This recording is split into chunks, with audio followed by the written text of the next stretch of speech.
Ladies and gentlemen, it is time. Another episode. Your favorite show about the best division in all of football, hands down. And just to remind you, in case you forgot, there is only one division that has not one, but two Super Bowl trophies minimum in the case of every team in that division. The rest of y'all, he ain't even got it one for everybody. So until you can get with us, you can't even be considered for the best division in all of football. It is your boy Cool McCain. I am joined, I believe, if I point this way to go, it will today. You never know. My man Scrub Zero, repping the Giants. You see it in the background. What up, Scrub? We got some changes that occurred. So we're going to see how up it really is or how it ain't. I feel it. And right there, the inverted top of the triangle. My cousin from another auntie. My boy Couch Coach. What up, Couch Coach? What's going on? What's going on, fellas? How y'all doing? Hey, man, we ready to talk some NFC Beast. At least three of the teams are here. So, hey, three of the teams we're going to be talking about. Plus, we'll talk about the preview and review for 14. But, hey, the rep has not been consistent with us this year. It is what it is. The way the Cowboys look, I'd probably duck and hide too. So, that being said, guys, we're going to go ahead and dig into that review of the Week 3 games within our division. So, first and foremost, and of course, we're going by the NFL schedule. Just so happens to work out this way. I didn't do it. I ain't made the schedule. 1 p.m. on Sunday at Lincoln Financial Field, the Los Angeles Rams came in. First half, you got Skip online trying to pop off. Got a lot of people with a lot of things to say about the team. Lo and behold, games are 4 quarters, not 2. Who would have thought? Everyone besides those haters. Long story short, my Philadelphia Eagles are 3-0. The LA Rams are 2-1 because they couldn't finish us out. Why they couldn't finish us out? I don't care what Nicholas John Sirianni tries to say. The first half of that game was clearly called by him and Petula. The second half felt like the players saying, we going out here and win this game. Y'all ain't losing us a game with this poppycock and haberdashery that you are masquerading as offensive plays. Because you can't tell me that's the same person calling the plays from the first and second half, right? Don't insult people that played peewee football, middle school, high school, AU football, college, whatever level, and people that watch the game. Don't insult us by trying to tell us the same person was calling the game, bro. Stop it. We know that's not the truth. But anyway, A.J. Brown finally went over 100, got a touchdown. Dallas Goedert had a touchdown. Devontae Smith had a touchdown. And Jalen Hurts had a rushing touchdown. Second half, he had almost 300 yards. 3 touchdowns in the air to the 3 people I just named. So for all y'all that's been waiting for Arthur Juan Brown, to have a crash out, you didn't get it. You know why you didn't get it? Because he understands what was happening. He understands it wasn't his quarterback not targeting him. He understands what's the game plan. And now we get in what we need in order for the Philadelphia Eagles to be a successful team. We'll talk about it here after we review the games, but a lot of injuries coming out of that game for the Eagles. That's going to be a concern for the next game, but we'll get to that when we get to that. Right now, we're going to make the main thing. 6 teams are left undefeated, and the Philadelphia Eagles are one of those teams. Horrible first half. That needs to be completely flushed and not even thought about because that was doo-doo butter. But 33-26, 2 field goal blocks, one by Jalen Carter and one scoop and score after the block by Big JD, Jordan Davis. So shout out to the defense, shout out to the special teams, shout out to the offense. It took a total half effort from the team, a total team effort for the second half to come back from the hole that we dug ourselves in the first half. We did it. We better not do it again, or we might not be so lucky. Couch, your thoughts on the Eagles game? And it's funny, even though it wasn't, it's almost similar to the playoff game in the sense where the Rams had an opportunity to win this football game and failed to capitalize when it was all said and done with. And it's kind of one of those things where you look at this Rams team, it's like, wow, yet again, you're so close. You're so close, but so far apart. Like you said, they made some, obviously Philly made the plays. And that's one thing when you look at this type of team, hey, defending Super Bowl champs, find ways to win. Good teams find ways to win. And, teams like the Rams who are still kind of searching for that kind of identity of a somewhat winning culture. Well, they do have winning culture, but it's levels to it. And Phillies just took care of business. Absolutely. Scrub, anything you want to add, my good man? 3 phases: offense, defense, special teams. Like you said, cool. It's a 4-quarter game. The Rams, after you scored that first touchdown, they went 26-0. And that's where they stayed at 26. While the Eagles scored 26, when it was 26-0 of their own. And we saw that way. But the 2 blocked field goals on the Rams' final 2 possessions. That was a good job by the Eagles exploiting a weakness in whatever they're doing, because 1 block field goal, right? Things happen. Maybe someone fell asleep. Maybe they were able to exploit something. 2 in the final 2 possessions tells me there's a schematic issue with whatever the heck how they handled their field goal operation, and the Eagles took advantage of it. The other thing that really is like, you really telling me you couldn't do anything after that your defense, complementary football. Your offense stopped scoring. Defense couldn't get stops. You had 2 block field goals. And we'll touch on this in some of the other games, but that was kind of a theme this week. Complementary football. The teams that actually had positive complementary, well, we know how that go, but like there were certain games you really saw, like, yeah, team won because of that, and then teams lost because of that. Shout out to the Eagles. I don't know why people think that why people still don't think Jalen Hurts is good. That's a them problem. We know that Nick Sirianni has had his issues as a play caller. This isn't the first time that it's shown. It's not the second time it's shown.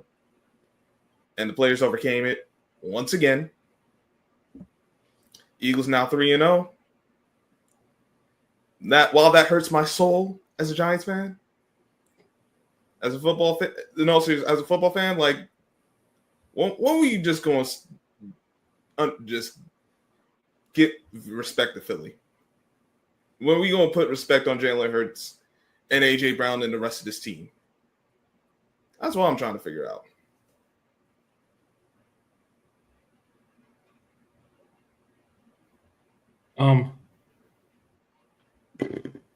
I'll just quickly say this. Mm-hmm. So, JD and Carter, they've been blocking field goals since college. What they do is they study the tape because they know they're going to play on special teams too. So they study the tape of the other kicker, and they felt like they had found a weakness in the way that they, kick, the angle that the kicker uses. And they did exploit that. So that's film study. You know what I'm saying? A lot of people don't take that time to really study on special teams because you got starters that also are playing some special teams. So that's why they were able to get that. You know what I'm saying? It doesn't always happen, but it was great that it happened for them. As far as respect, I've had several heated arguments with people and said a lot of stuff online, whatever. I've decided that I am taking a new approach. You don't want to respect my quarterback? Cool. You don't want to respect my team? Cool. We just trying to get Lombardis. So guess what? Don't respect us while we keep winning. Keep disrespecting us. Matter of fact, don't respect us. Because you disrespecting us seems to be helping us win. So continue to say he's not this, he's not that. AJ's not this, Devontae's not this. The only person that y'all seem to glizzy glob very hard is Saquon. Just want to remind the last thing I'm going to say about this. We went to the Super Bowl 2 years ago that we really should have won, and we did not have Saquon Barkley during that Super Bowl. So how did we get there without Saquon if Saquon's the only reason why we won? Things that make you say, I'm going to leave it there. Y'all continue to keep our name in y'all's mouths and fantasize about us, but pretend it's hate on the outside. Just keep trying to win. Try to get more Lombardis. Try to catch up to the rest of the division. All right, next game. It's also a 1 p.m. game, if I remember correctly. The Raiders travel to Landover. But it won't be Landover for long because the Commanders are going back to D.C. to face the Commanders. And Commanders won 41-24. Couch Coach, let's just set it off with you. Talk to us about this. Great game. Almost to like what Scrub said earlier, all three phases came and showed up to play. Obviously, the biggest storyline going into the game that we talked about last week was the injury to Jay Daniels. We pretty much at the time knew that Marcus Mariota was going to start. Marcus Mariota did a great job, and obviously he's done that in the 2 times that he has played last year. Obviously, it reminded me kind of how we played Cleveland after Jay Daniels got hurt in the first series, and then also when he came in the pinch hit in the second half against Dallas. So we kind of see some semblance of Marcus Mariota in this situation. Like I said, all 3 phases, special teams, definitely. Debo with that, I think it was like 78-yard return. And then also the rookie of the week in Jalen Lane, the pride of Virginia Tech University. He did his thing last week. Sunday. I'm super duper proud of the effort. My guy, Luke McCaffrey, getting the touchdown. I was so happy for Luke. For somebody I think who definitely hasn't lived up to his potential quite as I would assume. I know a lot of people thought he was going to be like his brother. I didn't think he was going to be like his brother, but I figured he'd be a little bit more productive. So now he, get that first touchdown, kind of get that monkey off his back. The running game was pretty good. I would say Jerry McNichols had led us with 78 rush yards. So it did obviously Marcus Mariota ran one in. Definitely. And that's one thing about the season where you had those ebb and flows. Obviously, we was here 2 weeks ago where you seen, 2 dramatic and sad injuries with Dietrich Wise and also with Austin Eckler. So, coming off of that kind of heartbreaking loss 2 weeks ago against Green Bay, kind of come back home here and kind of get it done. And this is one of those games where it was pretty much over from the start. Obviously, Commanders jumped to a big lead. Raiders were kind of, coming back here and there. But I'm very proud of this team with the bounce back. And I know a lot of people say, where's the Raiders? But it's any given Sunday. Like I said, it could be just because we've seen teams wet the bed week in and week out. And these are the type of games, hey, you take advantage of and you win these games. And I'm very proud of the effort this week, for sure. You have any thoughts? Big plays. A lot of big plays given up by the Raiders. Talk about 60-yard run by Jeremy McNichols. He 90-yard punt. And these are turning into points. Like, yeah, the Washington took advantage of a bad team that didn't play well. I thought the Raiders would be a little better than what they were. They have, to this point, not proven that. Like you said, Couch, they played with Marcus Mariota before. This is nothing. It's not new territory. Marcus Mariota, as long as you're not having him do too much, just manage the game, have everything, even if it's ugly. Like, if you look at the stats, like, no player outside of the Jeremy Nichols, it wasn't like any game-breaking runs for real, but it was just, all right, we're just going to play complimentary football. You don't need to get outside of our character. Execute the game plan. The Raiders are going to fold because they are the Raiders. And so to the credit of your team, I got to give them props for that.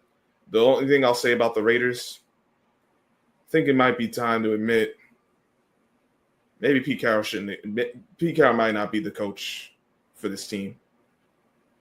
Like, I know people's like, yo, Pete Carroll, that sounded good, but I did hold some skepticism because how things ended in Seattle, and he's been coaching a long time, and he's kind of stuck in his ways. So this might just be what it is, and the Raiders are kind of stuck on that hamster wheel. Yeah, and the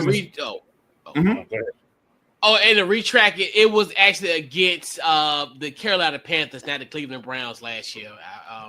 So for everybody, jump my bones in the comments. I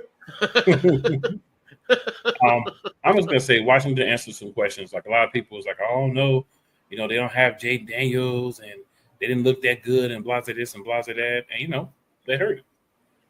It takes a 10 to win, it takes a 10 to lose. Are you better with Jaden Daniels? Absolutely. But the reason you have Marcus Mariota as your backup is because you feel like with the system that you run, that you can bring him in and he can get the job done. And he showed that against the Raiders he can. Will he get the job done if he needs to play again this week? That's to be determined. But I picked him to win. And the reason I did is because I've seen Marcus Mariota in this offense with these weapons before. And the Raiders were not going to be a threat to me. And they weren't. The Raiders are one of those teams that always get a lot of hype, but they haven't really done much. And that just continues. Washington did what they were supposed to do. When the game was there, you take it. That's what they did. Real quick. The Raiders are kind of stuck in that same mold the Steelers are in, at least on the defensive end. Like, for the Steelers, it's kind of TJ Watt or bust. It's kind of the same thing for the Raiders, but worse because their supporting cast is way weaker than the Steelers supporting cast. So Max Crosby doesn't go off, they got no chance. Facts. All right, the next game in order will be the Dallas Cowboys taking a thrashing from Caleb Williams and the Chicago Bears. So Dallas fans have, a lot of talk. They're so worried about what the Eagles doing, what the Commanders doing, what the Giants doing, bragging about beating the Giants. They forget you still got to show up the next week. You made a guy that just got benched look like prime Russell Wilson last week, right? And you come out with your little bravado, you get your win. Oh, you thought Chicago was just going to lay down for you. New York showed Chicago and other teams how to play the Cowboys. Then they lose CeeDee Lamb at the beginning of the game. George Pickens does semi-crash out. I don't know if you consider it a full crash out yet, but it only took him 3 weeks for a semi-crash out. And that's who crashed. I've said all along, George Pickens has talent. He's a crash out king. He proved it in this game. Screw up.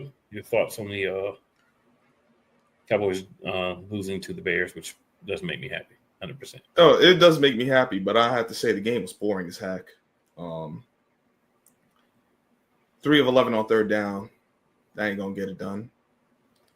The crazy thing is that Dak was 31 of 40. But here we kind of go again. Why is he throwing 40 passes? Because the Cowboys can't run the dang on ball. Right. Well, not even that they can't run the ball, is that they refuse to run the ball because their backs did a solid job when they committed to it. But, you're paying all this money and you get this inflated view. Oh, Dak has to do it. No, he does not. Play Dak how he is because he did throw 2 picks. One that went off of George Pickens' hands. It was George Pickens, right? The crash out key, yes, sir. What am I supposed to do with that? And then I know the other one wasn't good either. And then it was like, man, Dak this, Dak that. Joe Milton came in the game and threw a pick too. So, and then the defense. This defense was supposed to be great with Kenny Clark. Kenny Clark was supposed to be the difference, right, Jerry? That's what you said. Yeah. Man, after the Bears got trounced by the Lions, they said, all right, we gonna fix this. And they used Dallas as the get-right game. So, Dallas, it's time to enjoy the basement life with the Giants. You're living basement life. Basically. I like it, man.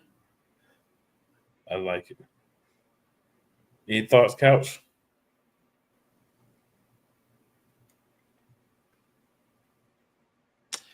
Yeah. Obviously, if you listen to the show last week, I did call the Bears winning this game. I just look at it just in the simple fact, like it kind of was expected. I mean, like we talked about, like one of the biggest issues with the Cowboys is their defense, and you look at now, like Caleb Williams, what is the NFC player of the week? So I mean, he had a great performance, and like you said, this was a get right game for Caleb Williams because a lot of people was ready to kind of write this young man off, and 19 for 28, 298 and 4 tuds, and man. Stephon, little brother, he was getting flambasted, and it did not look good. Like I thought Terry McLaurin was putting work on him, but Rome Duzier, like he made him look like yeah, it was a BTA. But yeah, like you. It's gonna be a long year, Dallas. So I mean, hey, it is what it is. It's gonna be fun to watch. And lastly, Sunday Night Football, Kansas City Chiefs with a 22-9 victory over the New York Giants. Scrub, your thoughts, sir? Well, Little Blue showed up again. They decided to lay another egg. No, Scatterboo had a good game, but that was kind of about it. Like, offensively, how many times are we going to go through the same thing? Like, Giants hang in the game. It looked like they could have a chance, and then they end up being their own worst enemy. I don't know what this play calling has been with Russ through 3 weeks. We'll touch on some more of what's going to go on the following week as we go through the show. But 3 weeks, Russell Wilson is your starter. Some of these play calls have just been very head scratching because it's not utilizing his skill set, in my opinion, from what I see. The issue is that the offensive line for the Giants is not great. Because it's not great, and because Russell Wilson is an older quarterback, he doesn't have the athleticism he once had. He's getting pressure, and he can't make the throws he once could. Not to mention, because he can't see over the offensive line. Not to mention, the Chiefs actually did a great job of taking away the deep ball. They said, we're not letting you beat us deep, no matter who it is. Whether it be Neighbors, and they did a great job of taking Neighbors out the game. Whether it be Wanda Robinson, it just didn't matter. So, and then another issue, Gano gets hurt again during warmups this time, which is very head scratching. But it's like, all right, when are you going to realize you just gonna have to go with someone else? That's why I'm like, why is the same things happening? It might not be for the same reasons. Like the cause might not be the same. How we got like what causes these things might not be the same thing, but your response to it is still the same. I can't do nothing with that. And then the Chiefs, I mean, they weren't great either, but this is the difference between having a championship caliber team, a team that at least knows how to win, and a team that can't tell their hand from their foot. I would say something else, but I'm trying to be mindful of where we at. Be that as it may, Patrick Mahomes made enough plays to help his team win. That kid Thornton, I think he's going to be a solid receiver for them. Some growing pains, but he's kind of been the only receiver that Mahomes been able to trust. And against the Giants team that is too inconsistent on offense and defense, I mean, I'm not surprised by this. 1-10 on third down, you ain't going to win games like that. Unable to score in the red zone, can't win like that either. Coach, any thoughts? Man, it was painful to watch this game. I mean, to be honest with you, it was just a terrible display for the New York Football Giants. Like you said, they came up small in a moment like this, and it's just, to me, it's more of an indictment, kind of like how the Giants have been so far this season. But yeah, and I really feel for my guy Russ. As we'll talk about him momentarily. I think his days of being a starter in the National Football League are over. So yeah, I'm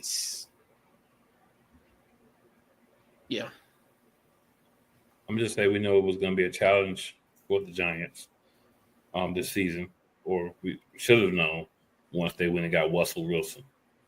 To me, Russ is just washed. Like, it's not that he's terrible. He's just nowhere near the player he was. And with the physical limitations and him not having the same skill that he did at one point, he washed. He's not a starting quarterback in the NFL anymore. Maybe somebody like Cincinnati may bring him in if he gets released or ask for a trade just because, the situation there. But I don't think he's one of the best two quarterbacks anymore. Cool. Here's the issue Russ is going to have. He needs a team that has a top-end offensive line like the Eagles or the Lions. Yeah. The issue for him is all the teams that have the good offensive lines got quarterbacks already. No, I don't disagree with you. I'm just saying that if he wants a chance to start, he's going to have to do Well, yeah, if he wants a chance to start, but if he go to Cincinnati, we know what's going to happen to him. You think he get beat up now? That's just a place that doesn't need a starting quarterback more than likely. So I'm just, Yeah. No, I got you. I'm just like that. I don't think even that's going to last long because how bad their offensive line is. Yeah, you got the receivers, but again, I don't think he's one of the 32 best quarterbacks anymore. He was at one point, but I don't think he is where he's at now. It's not a knock. It's just sometimes you got to know when your time is up, and I don't think he knew when his time was up, and that's kind of showing through. So speaking of time being up, injuries making a few people time up for now. We'll start with you, Couch Coach. Any notable injuries with the Washington Commanders? Yes, we have some news, obviously, for today. Well, we're not even going to say what day it is, but anyway, let's just go with it here. So Noah Brown is. How about? Yeah, so Noah Brown is questionable with the groin injury. Was limited at practice this week. Jay Daniels is questionable, obviously with the knee. He was a partial participant in practice. Ja'Cory Krosky Merritt, a.k.a. Bill, questionable with the knee. did not practice on Thursday. Still kind of iffy for the week potentially. And then Terry McLaurin is nursing a quad injury, which they're thinking that because he's been trying to get like second opinions and trying to get like, as far as, because a lot of people were thinking it might require surgery. Last time I checked, they said he got that second opinion, and it's not like a injury that will require surgery. So he's probably gonna be a week to week.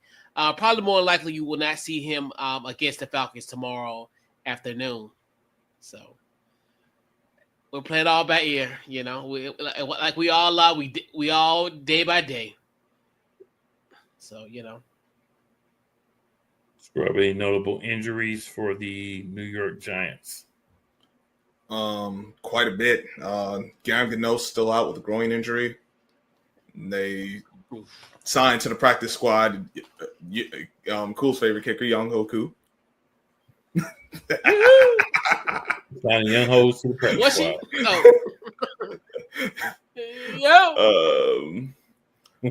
Darius Slayton limited in practice with a calf injury.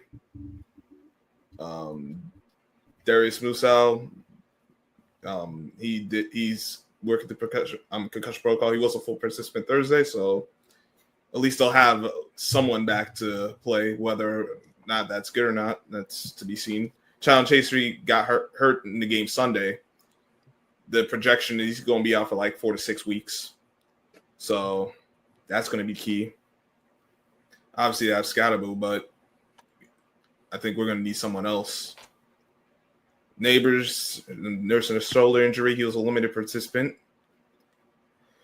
Theo Johnson toe injury, limited participant. And Andrew Thomas, they're still trying to slow walk him with a foot. I'll say this with Andrew Thomas. Giants think they slick. Because I was wondering what happened to him in the game Sunday. They had him play the first half. He didn't play the second half. And they think they're slick. I'll say that for the game preview, but they think they're slick. That's all. At least how I view it. But we'll see. So, Jacorian Bennett and Nolan Smith Jr. are both on IR, which means they're going to miss a minimum of 4 weeks. Definitely not happy about that. No. Darius Cooper's also on IR. Then we get into injuries. It's just the IR part. So Lane Johnson and Will Shipley. Lane Johnson had the stinger in the game on one of the tush push plays. And then Will Shipley with the oblique injury that he suffered in week 1. They both finished practice today. Guys that started practice but did not finish.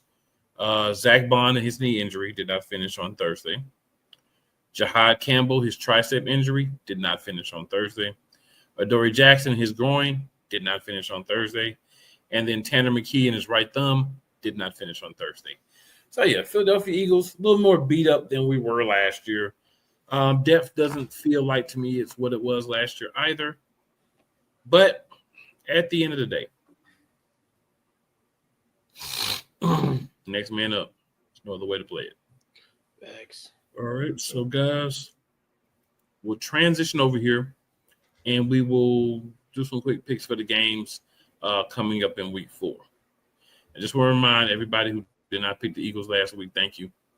And hopefully everybody won't pick the Eagles this week either, because when we're doubted, we seem to be better. And doubt me. Make us better, please. All right, so week 4.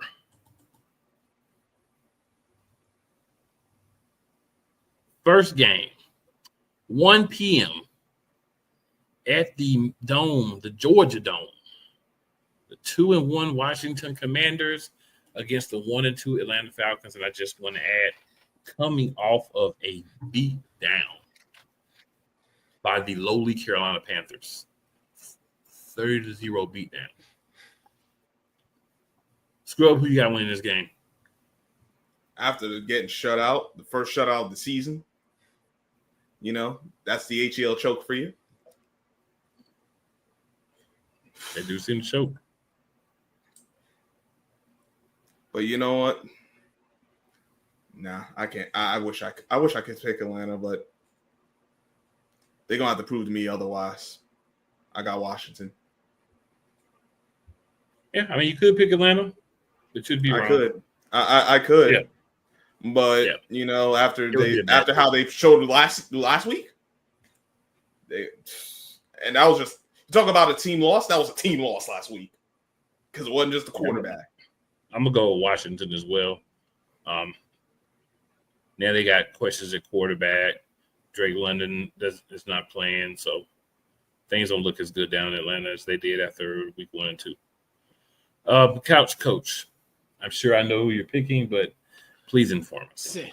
For sure. Man, I a little FOMO. I definitely wish I was in Atlanta this weekend, but obviously not. I got the Commanders winning this game, obviously. So many changes, obviously. Scrubs Ike Hillard got fired this week. So hopefully, it could be a situation where, it could be some other firings going on in Atlanta. And maybe we might see a little Kirk Cousins potentially, even though my former defensive back coach, Raheem Morris, said, oh, no, Kirk's going to stay on the bench, but you might got to pull that trigger. And this could be a situation where you might potentially see Kirk Cousins. Very true. Next game, in sequential order by NFL.com. Another 1 p.m. game. CBS. 3-0 Chargers, 0-3 Giants. Gonna have to go Chargers in this one. The Giants are gonna surprise somebody. I just don't think it's gonna be the Chargers. Couch coach will go back to you, and then we'll finish off with Scrub. Who'd have thought? From a literal sense, you got Dart versus the Chargers. So, as an old governor of California said, "Go Chargers, go." Scrub. All right, so the Giants have decided to bench Russell Wilson. Well, no, let me revise that. Brian Dable has decided to bench Russell Wilson for Jackson Dart. I want to make sure I get that clear. He said that was his decision, so I'm putting it on him, which means we better see some better plays calling this week. Because if we don't, and my boy Andrew Thomas, yeah, this is just me speculating. I have no proof of this. This is just me winging it. This is allegedly, but I think Brian Dable's holding off on starting Jackson Dart until he knew Andrew Thomas was ready to get in that lineup. Because Marcus Bowe's in that second half, and he's done a decent job, but he's still a 5th-round pick. He's still a rookie, and he kind of got manhandled on Sunday night in that second half. But Dable think he's slick. Man, Jackson Dart. I think he'll do okay, but like I said, until the Giants prove to me otherwise, I ain't picking these. I'm not picking Little Blue. What I look like? I want to lose all my money? Heck no. So yeah, this is a Hail Mary. Maybe it saves Dable his job, or maybe this just is the final straw that breaks the camel's back, and he'll get himself booted that season. Then might get GM booted too, depending on if they don't win enough games. But yeah, right. All Chargers. We got the 3-0 Eagles at the 3-0 Buccaneers. We'll just go ahead and stay with you, Scrub, and then we'll go with Couch Coach. Patty cake, the baker's man. I will not be picking. Listen, after that game against the Bucs aren't a bad team, but there's the Bucs, and then there's the Eagles. Especially after what I saw last week from the Yams. Yes, I said the Yams, not the Rams. The Eagles are going to come through. They're going. It's going to be a very rough day for the Pirates. So, I got Philly. Much to my dismay, mind you. Yeah. You know, I'm a believer in Baker, the touchdown maker. You know, hey, I'm gonna go against the grain this week. I got the Bucks. Is it really against the grain? Because you had the Rams last week. I mean, Is it really hey, against the you know, grain? but you know, hey, you know, I mean, hey, you know, I mean, the Miams could have won if they just execute right, exactly. Just could have, would have, should have. They didn't. Eagles like could have last won the year, Super Bowl 2 years ago if they didn't make a call. I mean, could have, would have, should have. yeah, But and like didn't. in the divisional round, and then it snowed. But didn't. Yep. 3-0 Eagles gonna be 4-0. Bucks gonna be 3-1. It's gonna be tough, but the Bucks don't look like they're gonna have Godwin or what's his name, Mike, the other guy, Mike Evans, yeah. So they're not gonna. It doesn't look like they're gonna have either one of their top 2 wide receivers. And you got to be honest. You take the top 2 wide receivers off any team, it makes it tough. They do have a pretty decent run game, but I think Philly, even with the injuries, is going to be able to do enough to win this game. Yeah. Maybe some concerns a little further down the road, depending on how long certain guys are out. But I think a big thing is Zadarius Smith. Big signing. He ready to go. He got to learn a little bit more of the playbook, but he's going to be ready to go. I'm going Philly. Go Birds. All right. And then, of course, we have the Green Bay Packers at 2-1, traveling to the 1-2 Dallas Cowboys to play in Cowboy Stadium. Being Micah Parsons' first time as a visitor. I think Michael Parsons is going to wreak havoc. I do still think that Dak has a good game statistically because that's what Dak does. But the Packers are going to win this game, and probably handily, forcing Dak to throw 40-plus times to try to stay in the game, which is good for my fantasy team because, y'all, by the time I got around to picking my second quarterback, I looked at the list, and I almost cried because Dak Prescott was head and shoulders above the others, and that was depressing. Yeah. Let's go, Yak Prescott! But he ain't winning this week. We got the pack. Come on. Jordan Love, Micah Parsons. The Packers usually have success against Cowboys anyway. If the Cowboys are going to win, they better run that ball, and they better run it a lot. Keep the ball out of the Packers' hands, because if they don't, well, it'll go as I hope it goes, which will be a very beautiful thing. Problem is that Dallas runs a lot. It's gonna be a lot of 3-and-outs. So right. Well, they better find a way if they want to win. Do they want to win? Yeah, boys, we gotta stop the run. I had to get rid of Micah, but give me the Packers. Give me the Packers.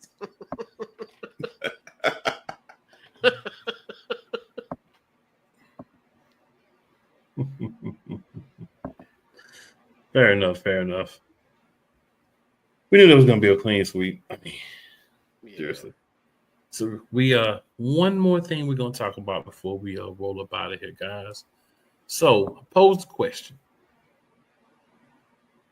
If you are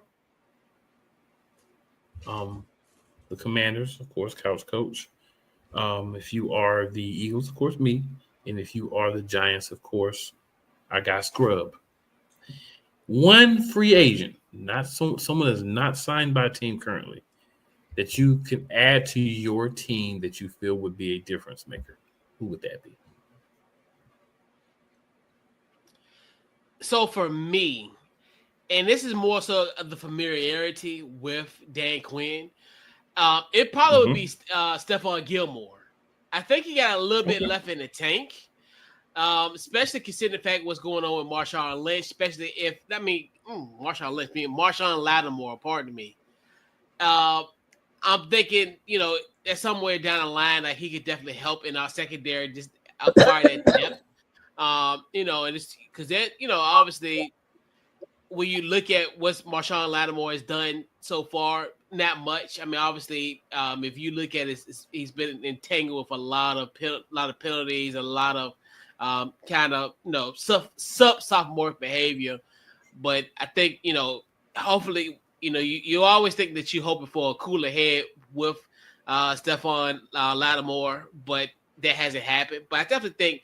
Look at what Gilmore, what he brought to the table and with the Cowboys in 23. Obviously, that was his defensive coordinator was Dan Quinn. So, and then also he got familiarity with Joe Witt. So, and that was his DB coach at the time. So, I definitely think it would be like a out the box type of situation. How can I say it?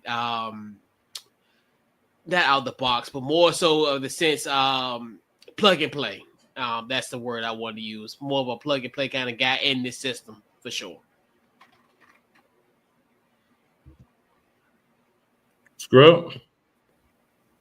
Yeah, I've been looking through these list of players that Sharp Football Analysis got because I'm like trying to figure out like who's a free agent. I'm like, I don't love none of these names.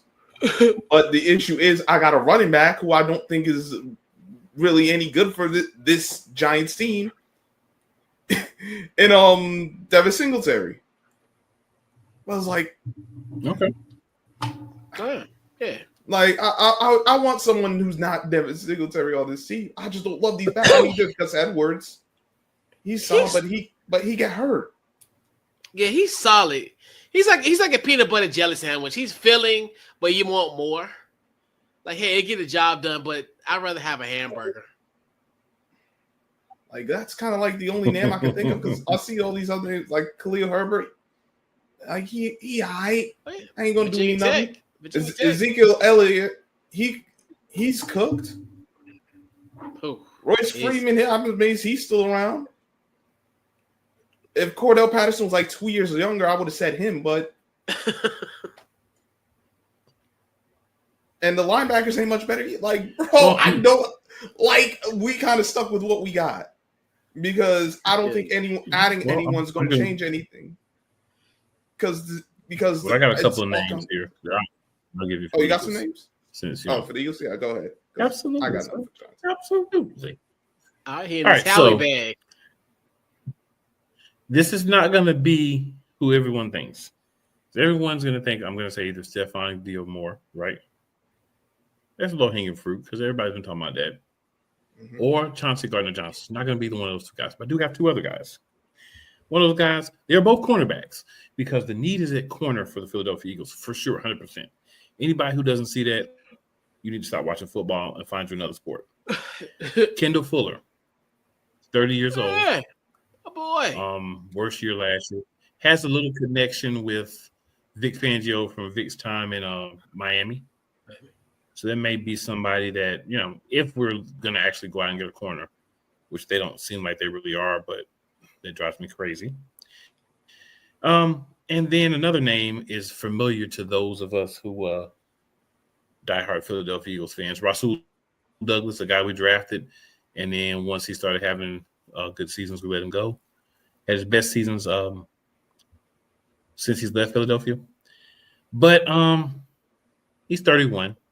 So maybe a year or two, plug and play, stopgap, until we can do something. Kendall Fuller, probably more of a 1 to 2 year guy.